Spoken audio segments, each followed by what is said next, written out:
Le renard et le cheval des frères Grimm. Un paysan avait un vieux cheval fidèle, mais si vieux qu'il n'était plus bon à rien. Alors son maître, qui ne voulait plus nourrir cette bouche inutile, lui parla comme ceci. « Il est clair que je ne peux plus me servir de toi, et bien que j'ai pour toi les meilleurs sentiments, je ne pourrai te garder et continuer à te nourrir que si tu te montres assez fort pour m'amener un lion ici.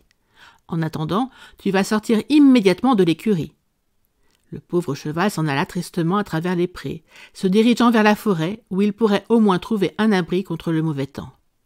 Sur son chemin, il rencontra le renard qui lui demanda pourquoi il avait ainsi la tête basse, le pas lent et l'air si abandonné. « Hélas, dit le cheval, les loyautés ne sauraient partager le même toit. Mon maître a vite oublié les nombreuses années pendant lesquelles j'ai trimé pour lui, et parce que je ne puis plus guère labourer, maintenant que j'ai vieilli, il me chasse et ne veut plus me nourrir. » « Comment cela, sans la moindre consolation ?» s'informa le renard. « Piètre consolation que la sienne. Il m'a dit que si je me montrais assez fort pour lui amener un lion, il me garderait, mais il sait fort bien que j'en suis incapable. »« Attends, dit le renard, je vais te prêter assistance. Couche-toi là par terre et fais le mort, ne bouge plus. » Le cheval se soumit au désir du renard, qui trottina jusqu'à la tanière du lion, qu'il connaissait et savait toute proche. « Il y a là-bas un cheval mort, annonça-t-il au lion. Viens, sors avec moi, je vais t'y conduire et tu pourras faire bombance. Le lion suivit le renard, et lorsqu'il fut près du cheval mort, le renard lui dit. Écoute, tu ne seras jamais assez tranquille par ici pour prendre tout ton temps. Tu ne sais pas ce que nous allons faire.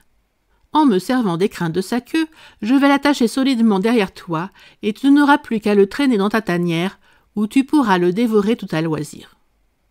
Le lion trouva l'idée excellente et se prêta de bon gré à la manœuvre, se tenant bien tranquille pour que le renard pût l'attacher au cheval en serrant solidement ses nœuds. Mais le renard, pendant ce temps, se servait de la queue du cheval pour lier étroitement les pattes du lion, bouclant, serrant et resserrant ses liens les uns sur les autres, de telle manière qu'il ne put ni les rompre, ni les défaire en y mettant toute sa force.